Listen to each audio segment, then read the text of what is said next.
Okay, so welcome to Jewish Mysticism Lessons in Tanya, chapter 21, or lesson 2 of highest consciousness. And today's lesson in particular is part 2 of non-dual Judaism. And we are in the Tanya, we are on page 239. And in the handout, we are in chapter 21. The handout, if anybody needs any of the prior handouts, Ruth just caught herself up. If anybody's missing one or two of them, please feel free to let me know. Leah, if you want to have all of them up till now, that's fine. And just for Leah, who's new here, so the format of the class, and Andrea. So the format of the class that we follow is that we don't actually read all the words inside. We leave that to people either to read in advance or afterwards as a review. We have a handout where we go through the entire chapter as a conversation, as a dialogue, where we go through each of the points, and we sort of bring up the analysis of each one of them as we go along. And in general in Tanya, we're on this journey to try to figure out how is it that it's very close to us, how is it very easy for us to connect to Hashem. And in the journey where we're currently holding, is that we're trying to figure out just how insignificant the world is to God. For those of you that were in Shul on Shabbos, we'll be familiar how insignificant the world is to God. And then what we're going to get to is why a mitzvah is significant, or why we and us putting on tefillin or lighting Shabbat candles, why that actually does, or blowing shofar, why that actually does make a difference to God. And today will be the end of at least the point of this topic. And that's the concept of non-dual Judaism, right? So the idea that there's no God, and then at some point God created the world, and then there was this separate entity other than God, which is the world.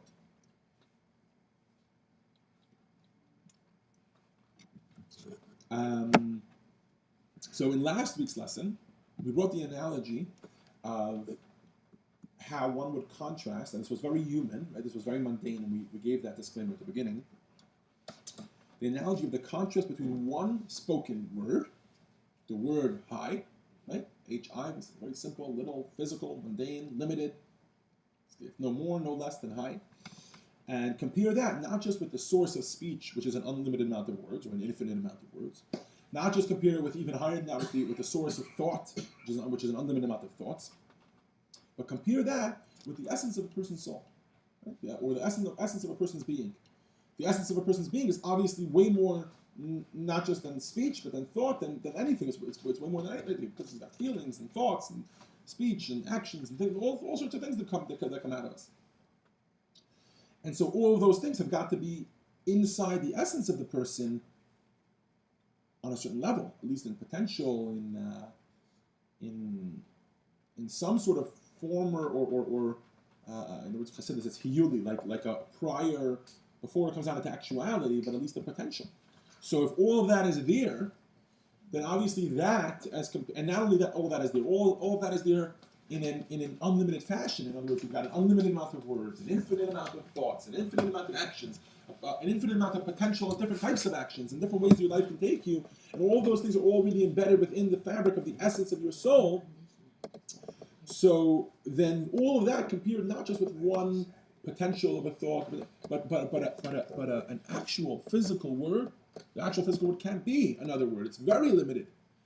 So you can imagine that makes absolutely no difference to the potential of your soul. The fact that you said one word doesn't change the potential. Doesn't change the fact that you could say a different word afterwards. Right? Think about it on a practical level, right? Human beings change their minds all the time, right? They say one thing and then they can shift it to a whole different direction, say a different thing, and almost take back that other word, right? So it's clearly very limited. That one word you can't. As much as we can change our minds, we can't change a thought that we already had or a word that we already said, right? And sometimes we find that all too sadly, right? All too unfortunately. So, and this we use as an analogy for God, right? It's an analogy for understanding, because the world, as it says in Bereshis, as it says in the first passage of the Torah, by Yomer Elokim, that God spoke and the world came to be. So the world is essentially all it is a couple words of God. So then what is that compared with the Almighty?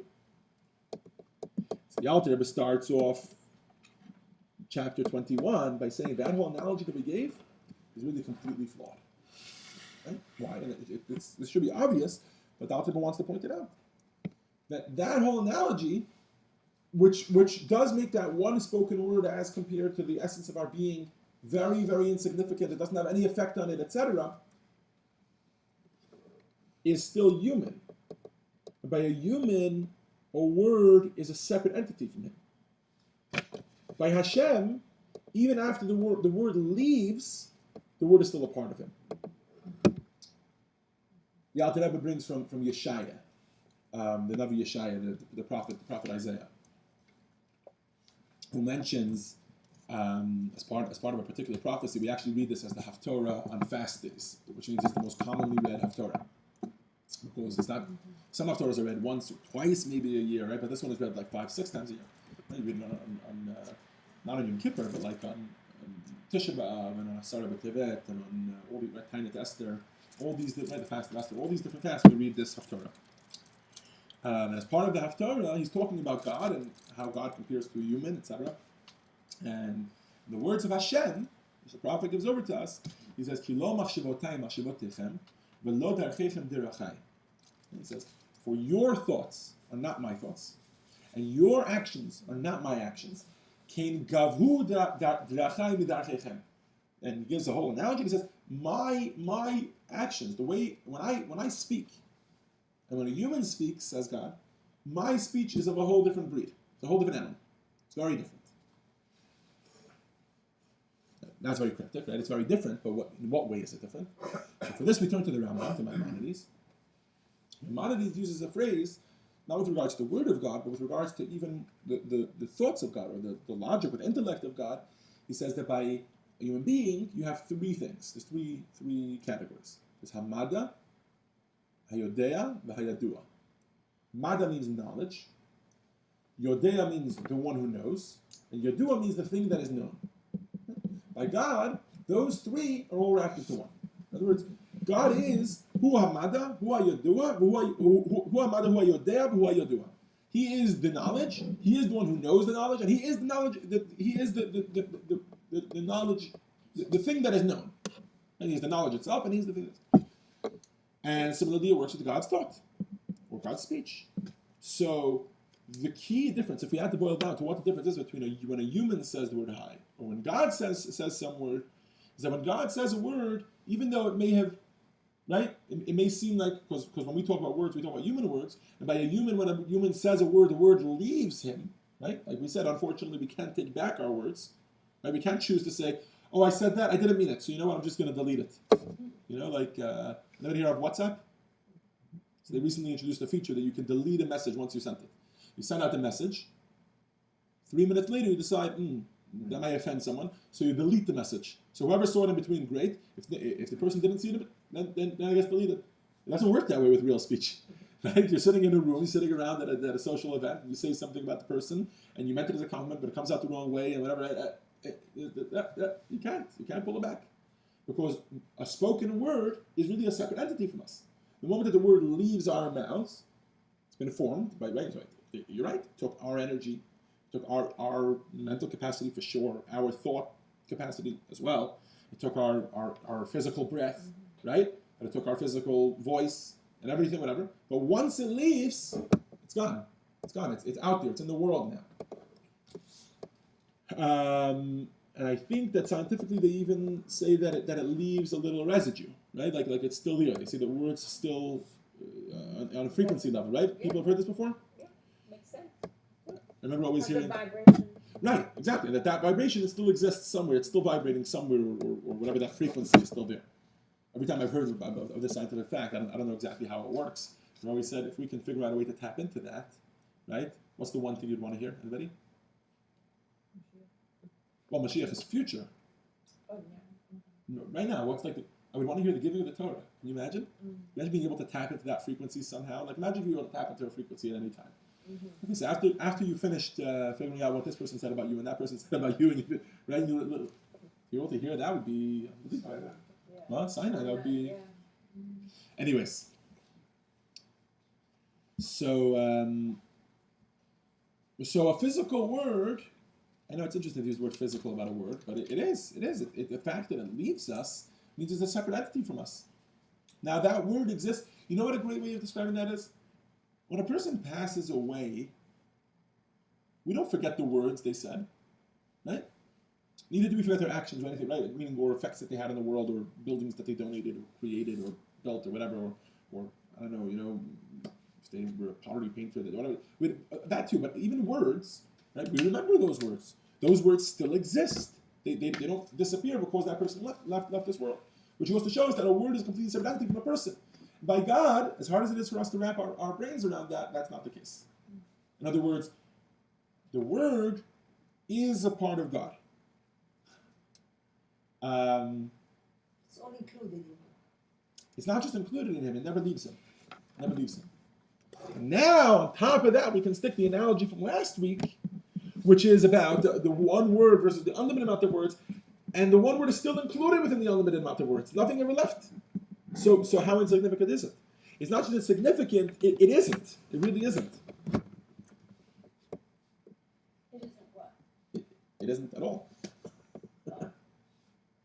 It doesn't, meaning, it doesn't, in order for something to be, it has to have a separate existence.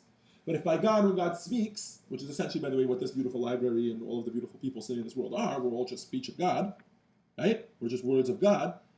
If the words never left a person, or God, so then they cease to be a spoken word anymore. Now they're just, right? For those that have Facebook, I posted, is our reality delusional? Hey, we'll get there.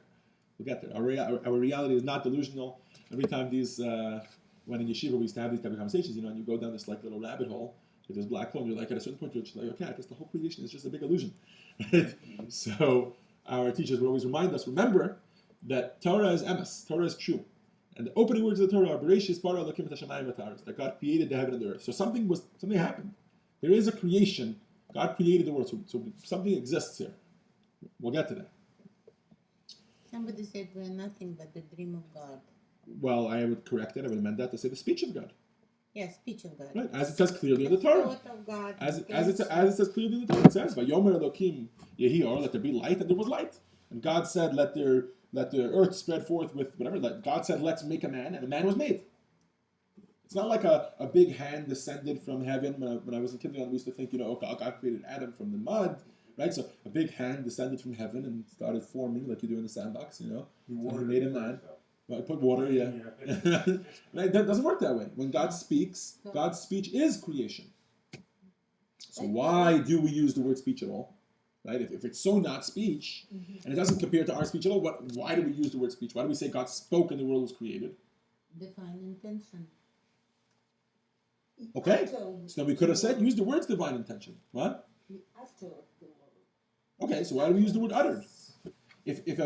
Right, in English we always use the word utterances. The 10 utterances are the famous 10 utterances that God used to create the world. But why do we use uttering? Why do we use the concept of words if words are so incomparable? If God says, it's not, my words are not like your words. So then how does the analogy work? What are the virtues of the analogy? Why? How does it get us any closer to understanding how the world is in comparison to God?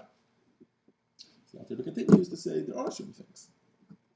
The point of speech, what is the point of speech? Right? Indicate an intention or an idea. You're missing a crucial word though, because you do that all the time. Right now you're indicating intentions to yourself. You're not using speech, you're using thoughts. We can use our thoughts to indicate intentions to ourselves, to interact with the world, to understand how the world works. Right? We don't need speech. But I said communicate. You didn't. You did. You said to indicate our intentions, and what you were missing was Oh. the word others. I apologize. No problem, that's fine. That's fine. What you were missing was, and communicating is similar to that, was the word others, Arnold. Others, and that's crucial. The point of speech is to be able to, and that's why our words go outside of us, is because the whole point of speech is to be able to indicate our intentions to others. To reveal something that's our feelings, our thoughts, a good philosophical debate we had with someone, we tell a story to someone else. There's got to be a someone else. If I was the only person that existed in the entire world, speech would cease to exist. Or at least it would cease to have a function, right? And that's It's the interesting. same with name. Why do we need names? So That's we know true. that it's The you. same is true of a name, but that's not our discussion today. That's true. You're right. What's the sound of one hand clapping in the forest? Right, exactly. If a tree falls in the forest, does anybody hear it? Right? Exactly. Same concept. So speech is like a sound. The whole point of a sound is that somebody should hear it. The whole point of a word is that you should communicate to someone. Right? That's why inherently as human beings we get so frustrated when we are speaking and the other person isn't listening. Now, what do you hear? If the point of speech is to satisfy some sort of innate desire that we have to speak, as sometimes action is, for instance, action is not always for other people, right? When we eat, we don't eat for other people. I hope, right? We eat, we're unhealthy. Maybe that's the problem with the obesity in America, right? People are eating for other people. But when we speak, we don't speak to ourselves. When you speak to yourself, you're considered nuts, right? Speech. The whole point of speech is for another person to know. That's why we get so frustrated when the other person isn't listening to us or isn't understanding us. Because the whole reason I'm investing so much effort to get these words out of my mouth, right? I have this mental intention. Maybe there's a feeling behind the mental intention. Right? The whole reason I'm investing so much effort is that you should listen to me, or that you should understand me, or that you should. And we can't yet communicate telepathically. So I've got to let something out of me, a word, and then then it enters you. So by Hashem. That's the virtue of speech. That's the virtue of the analogy of speech for creation. By Hashem, creating the world is, what were the words used again? It's a function of revealing an intention, of revealing himself to the world. It's a way of expressing or a further gushing out his presence. In other words, it's a way of further revealing himself, revealing godliness, which is essentially unrevealable. Creating the world is a way of revealing. Okay, and let's keep that soundbite for a second, because that's going to be a very important soundbite. Because we're about to start contradicting that 10 times over. I know we're doing this a few times in this class, but we're going to contradict the statement that creation is an act of revelation. But it's important to remember that. Okay, so creation equals revelation. Some say even let there be light is a revelation because there was no sun and moon yet. So what the light are talking about? So it's the revelation. No, but here we're saying even further. Here we're saying even more than that. We're saying even when God said, let there be grass, or let there be a man, that was also just revelation. It was revelation of godliness, right? The reason we got here is because it's clearly not creating a separate entity. It's not creation the way we use the word creating, right? When you say Steve Jobs created the iPod still exists. Steve Jobs is no longer here, right? We obviously don't mean creating as in revealing. He didn't reveal the iPod to the world. He just took a few things, put it together, and right? When we create, we manipulate. Well, yes, When Hashem creates, he's just revealing. He's revealing, not just revealing, he's revealing something of himself. Right? In other words, there's nothing of Steve Jobs inside the iPod that now, by us using the iPod, we're like connecting to Steve Jobs in a certain level. It doesn't work that way. It does work that way with God. And that's for the question, if you remember at the beginning of the class about the mitzvah, and why mitzvahs are significant to God, we're going to get to that in a moment, because that's going to tie into this fact. So God's speech is a revelation. God's creation or speech is a revelation to others, but it's not a separate entity from God. Right? And we elaborated on that last week, for those that remember, right? All the different places we brought from. We mentioned this in davening, and we mentioned this we brought from the prophets or from the Medrash. In lots of places it talks about the fact that the world being created had no effect on God. In other words, it wasn't a separate entity to God. God didn't become now not the sole existence in the world because the world was created. Right? Yes. So if the creation was really revelation, was the world always there Got this section by section. Repeat the question, Irit. if there was not really creation, only revelation, so the world was always there. Infinite. So I'll flip it around for you. In a second, I'll flip it around for you for a second. I'll say maybe the world still isn't here. Either way, you're saying, right? It has to be a continuous existence. Whatever it is, it has to be continuous. Either the world existed already in God, or the world still doesn't exist. And it's really a little bit of both, or both. Because as we're going to learn, the world is essentially just godliness. If the world is essentially just godliness, then yes, of course God exists. God pre-exists the world. Does that make sense? I know it was a little bit of a philosophical cop-out, but we're going to elaborate on it for the rest, okay? For the rest of the lesson. What? A continuous revelation. It's a continuous revelation of God. Correct. It's amazing how many theories finally coming to the same conclusion. And right, It's they all the go to, same 100%. just a different profile. So what is a good example for that? What is a good example for something by us right? Because we're humans, we still are humans, even though we're sitting here discussing God for so long, we're still human. So what are good examples, good relatable examples in our existence that can be good or applicable for the right? Because we said there was a flaw in the previous analogy of speech. A word leaves us. So if we want to understand that angle of it, that perspective of it, so in that way, a good analogy is thought. Thought never leaves us. Or even better than thought, is our subconscious. Or like, a feeling even before it becomes a feeling. Right? The potential for a feeling. That is the way God's speech is, even after he speaks. That's the way the world is. Right? And that touches on what you were just asking, which is what's about before the world was created. Yeah, the world still is by God in a potential state. In other words, by God, potential and fulfillment are the same. There's no Yeah, no difference. Yeah. I remember once learning a Hasidic discourse that actually touched on this particular concept. The concept of by God, there's potential and fulfillment of potential, right? Let's say potential and fulfillment. Are they two separate existences? Or, right? Because by him, time doesn't exist and creation didn't really happen. So sort of, right? So the whole thing is, right? So the world is godliness. And the whole thing, this whole concept of creation, to us, is really a perspective thing. In other words, you have like a creator perspective, then you have a creation perspective. To us, the world was created. To God, nothing really changed. We'll give a good analogy for that in a moment. So something where we find in the human experience, where we do something, and maybe the person who's giving, to him nothing really changed what he gave, but the person who's getting, something actually changed tremendously that helped them or didn't help them or whatever it is. Now, the Alter Rebbe in section 2 introduces the concept of diminishment, or for those that are familiar with the Hebrew term, the Tzimtzum. Right? Because now we have a big issue. That's okay.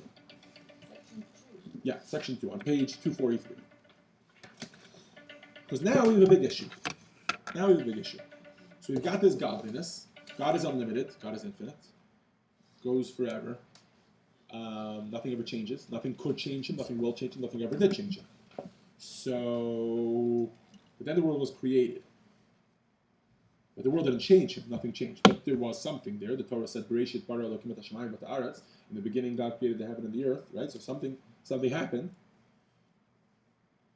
And more importantly, it's great that philosophically that we ended up at a conclusion that the world really doesn't exist and it's just an extension of godliness. But how is it that the world feels so real? They just ate dinner at home and it tasted good.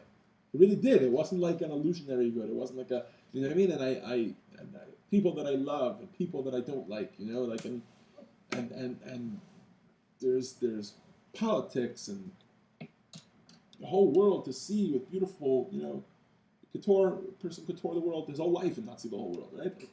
How does it feel so real? You see waterfalls, and you see good experiences. But is it material or is it spiritual? I'm talking about the material aspect of it. It feels so real. Why does it feel real? Yeah. How does it feel real? It's the intention of Hashem. And to try to analyze that or to give the intention some reality beyond the reality of the experience. Well, but 1 second. But it's the intention of Hashem. Okay, 1 second. We'll talk about that in a moment.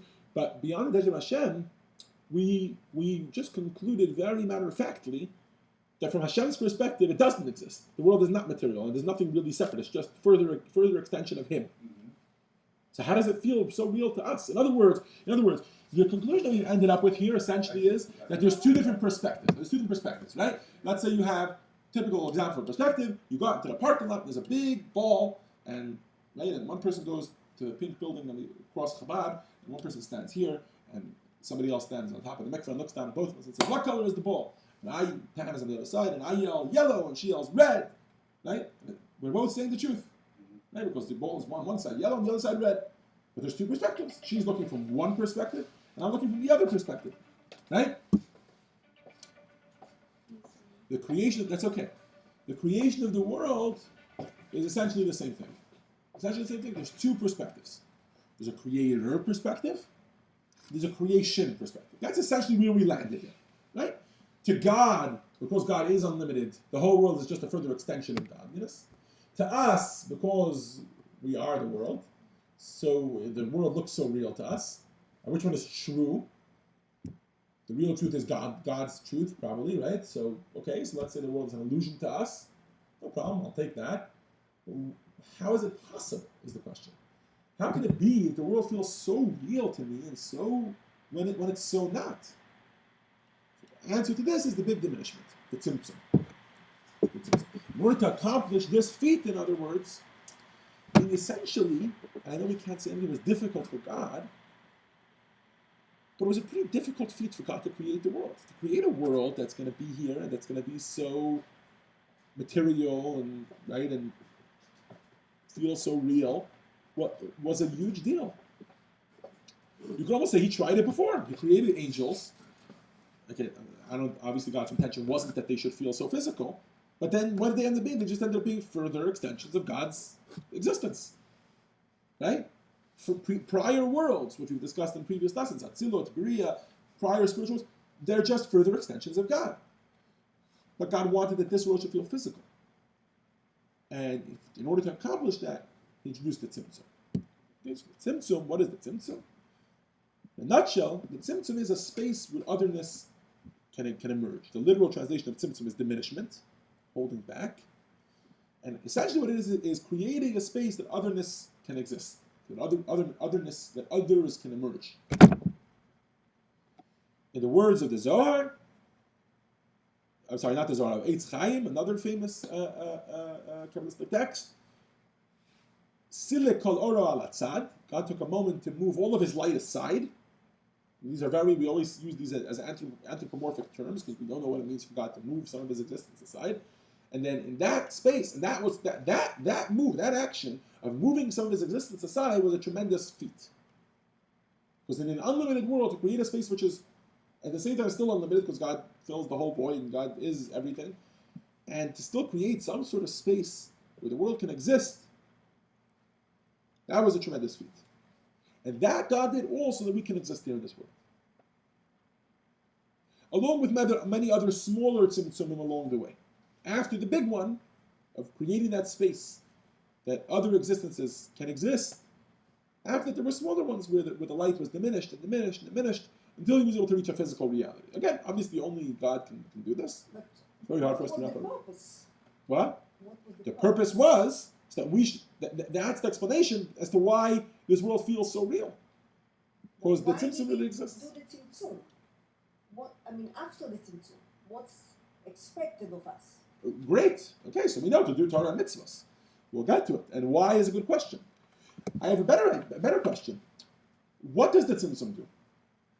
Right? Because that's how we got to this conversation in the first place. What does the Tiztzum do?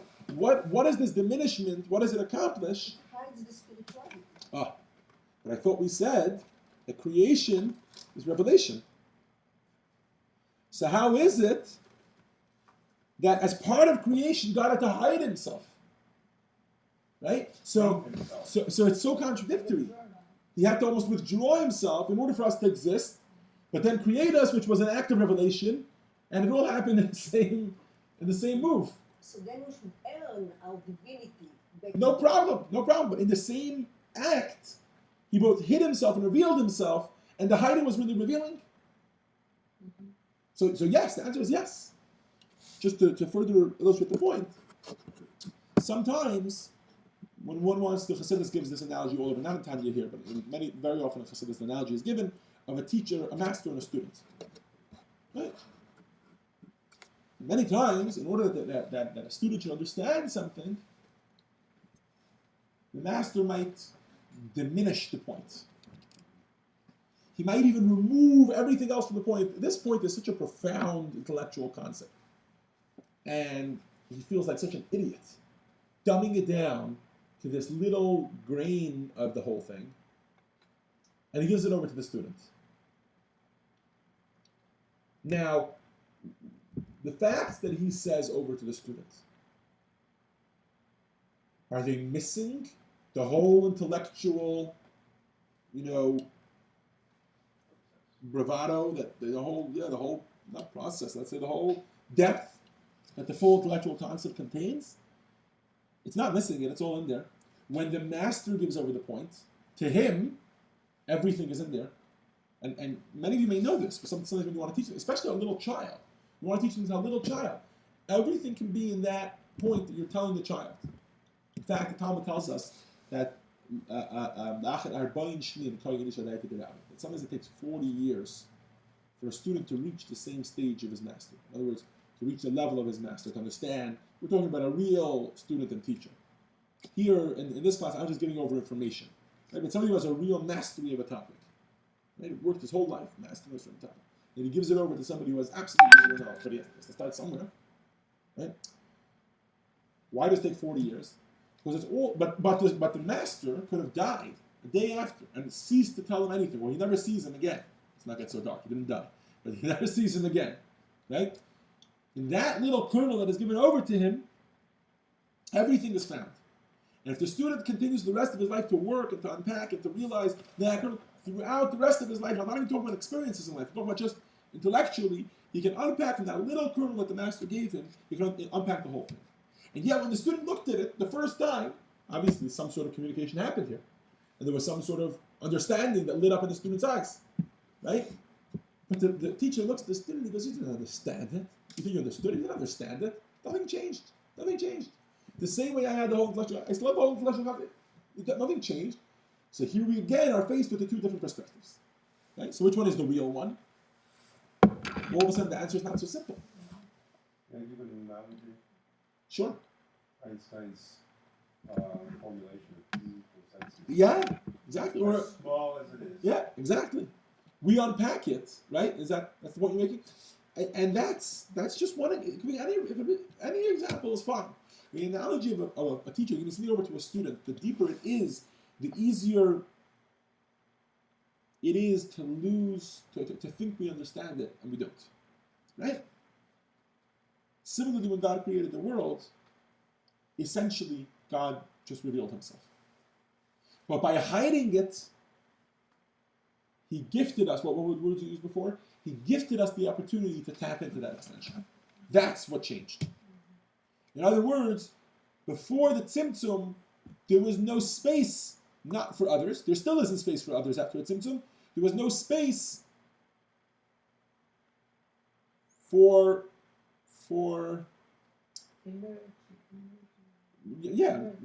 but this is the point here. We got past that. We said they can't emerge. There is no other existence from God's perspective. But before the Tzimtzum, there was no ability to appreciate God's. There was no revelation of God. Let's put it that way. And by God contracting himself, by God diminishing himself, and sort of creating us, that was essentially just an act of revelation. And that's why the more we work throughout our lives, the more we realize how little we are, and how essentially we're just more godliness. We have much more in Tanya Sham, right? So is our existence delusionary? To answer the question from Facebook, no. Our existence is not delusionary. We do exist, but our consciousness is delusionary. And by consciousness, I mean, we're in bullet point number 4 here. The feeling that I am is a false reality. Until we begin to embrace our real reality, which is the non-dual reality. In other words, to realize that we are just further expressions of Hashem. And everything in this world is really godliness. So our existence is fake until we realize that our real existence is just further expression of Hashem. And now we start to touch, by the way, I'm going to open up a small parenthesis because it's really going to be the topic of the next 2 lessons, but we start to touch on the practicality of all this, right? Because I know many people are sitting here and they're like, Tanya was never like this. Tanya was never like we sit here and we sit philosophically. This is the first time over the past 2 lessons we've been getting very philosophical. We're talking about how God created the world. Do we exist? Don't we exist? I don't care. Just tell me how to not get angry at somebody else, right? But this is going to get very, very practical. Why? Because our life, and again, we're still in the parentheses. We're in the parenthetical here because this is going to be the unpacking at this point. Right? I want to read that inside actually at the end of this lesson. We'll read that inside. We're going to realize through this whole journey that life's journey is essentially a journey of embracing that reality, coming to terms with that. That's why Chassidus places so much emphasis on what we call bittul, or on submission, or getting our ego out of the way. It's a very hard thing to do. But the more we do it, the more we embrace our real reality, the more we realize who we really are. Why? Because essentially, we don't really exist the way we think we exist. We exist, but on a different level. We're essentially just extensions of God. And the closer we can get to realizing that, the better we are. And every time that we deny that, that's the things we call challenges in life. When we go against the will of Hashem, other words for not waking up for minyan in the morning, other words for murdering someone else, are denying your godly existence. And that's a whole other discussion which we will have one day, which is how can sin exist? How can we even do that? Right? And just to answer the question shortly, because I brought it up, it's because God gave us that ability to. He wants us to have that ability to be able to deny that existence. And that's what he quotes, again, because he doesn't work hard, but that's what he worked so hard to achieve, an existence where we can actually choose to deny our existence. And yet when we choose not to deny our existence, to embrace who we really are, that we are really a neshama, that we are really a piece of God, an extension of God, when we choose to embrace that, that causes an unlimited, an infinite amount of pleasure to God. That will be the end of the parenthetical. So to get back to what we were saying, in Tehillim there are quotes such as Kachashocha Ka'ora. To God, darkness is like light. Right? There's another one. Gam Chayshech Lo Yastir. Even darkness doesn't obscure you. Right? So a simple kapara answer is yeah, because God created darkness, so it can't obscure him. Another answer is no, the darkness from a creator perspective, not from a creation perspective, darkness isn't real. This whole Tiztzum, this whole concept of diminishment or contraction is something that only we see from our end. And it's amazing that God was able to give us the opportunity to feel like we exist. But it's not real. And in Medrash Rabbah, the example given for this is like a snail's shell hides its body. Is a snail's shell a separate existence in the body? No. It is it. But it chooses to cover over on it like that for whatever reason. And right? So similarly, God hides himself with himself, so to speak. These feel like very physical, mundane examples, right? Yes. Is that what for today? It's so amazing to coincide with you. Very nice. Yeah, very nice. In godly words, this is referred to in Chassidus as Havaya Huha Elokim. Right? There's a verse in Devarim which says V'yadata hayom v'shivot alecha. You should know today, and you should, right? Exactly, and you should make it firm in your heart and make it, make sure it sinks in. Ki Hashem Huha Elokim. That God is God. But he uses 2 names, Hashem and Elokim. What's the difference? What is the difference between Hashem and Elokim? So we'll make it very brief because this is really a long conversation in Kabbalistic works and Chassidic works. But in general, the word Hashem, the name Hashem for God, or Havaya, or Adonai, that name for God, that's the way we pronounce it. The name that includes was, is, and will be all in one, right? That name, Havaya, Yud Kei Vav Kei, that name refers to God the way he reveals himself. The act of revelation that there is in creation. And Elokim, which famously is the same numerical value as Hateva, which means nature, right? Refers to God the way he covers over himself, the way he conceals himself in order that we should be able to exist. And the verse in Deuteronomy is so powerful because it's teaching us that they're not separate. They're not just partners in crime. They don't just work together. They don't happen at the same time. They are the same thing. Like when the teacher hides from the student, it is revealing to the student. Similarly, when God hides from us, he is revealing to us.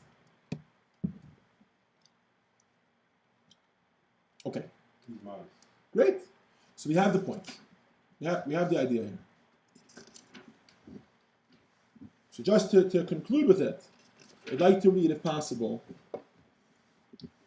Pam, you want to read for us? Okay, If possible? where? At the end of the chapter, page 246. I'm sorry, on page 247. So in the final analysis, You got it. What is the final analysis? so in the final analysis, is the world's existence real or not? The answer suggested by the doctrine of Tiztzum is paradoxical. On one hand, God hid his presence, diminished his light to make the world possible, and in that sense, the world is not real. It only exists due to our false perception of God's overwhelming presence being veiled and diminished. 2, on the other hand, the hiding of God's presence was carried out by God himself, so it must be something real.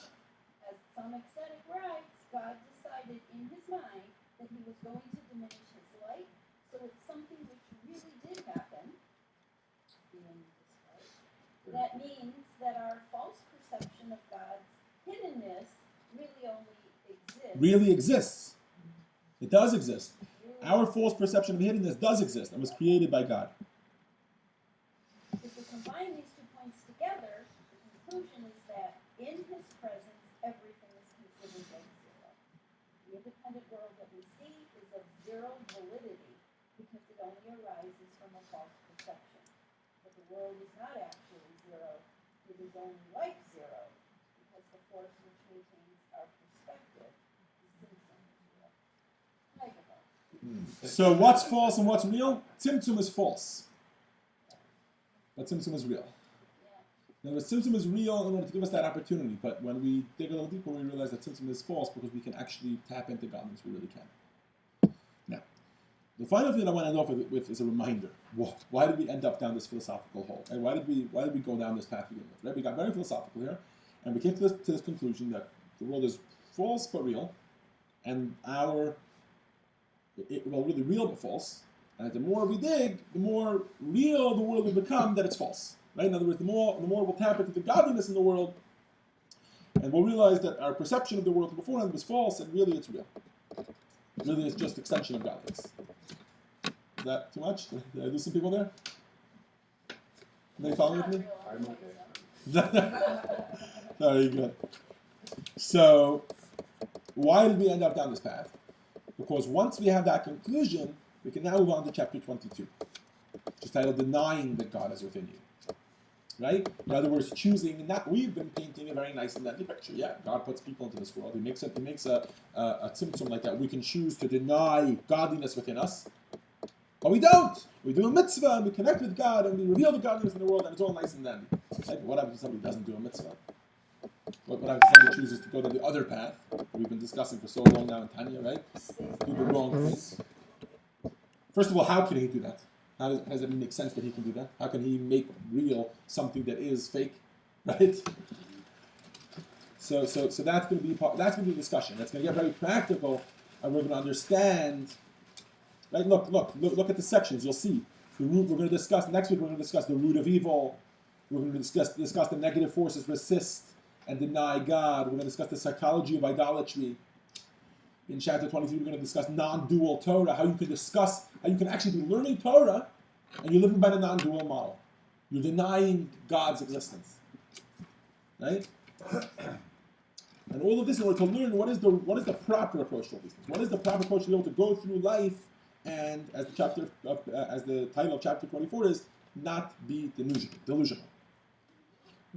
Chapter 24? 24. Right? That's, I think, the end, right? 22, 23, 24. Now we have one more after that. The last one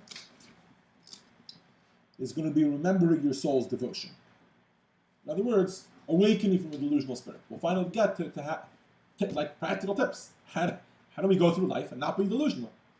So from now on, for the rest of this course, right? For the rest of this course, to be delusional? what?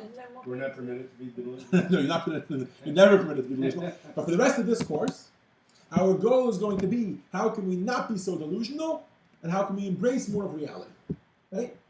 Or, to go back to old words that we were always used to using, How can we learn to do more mitzvahs?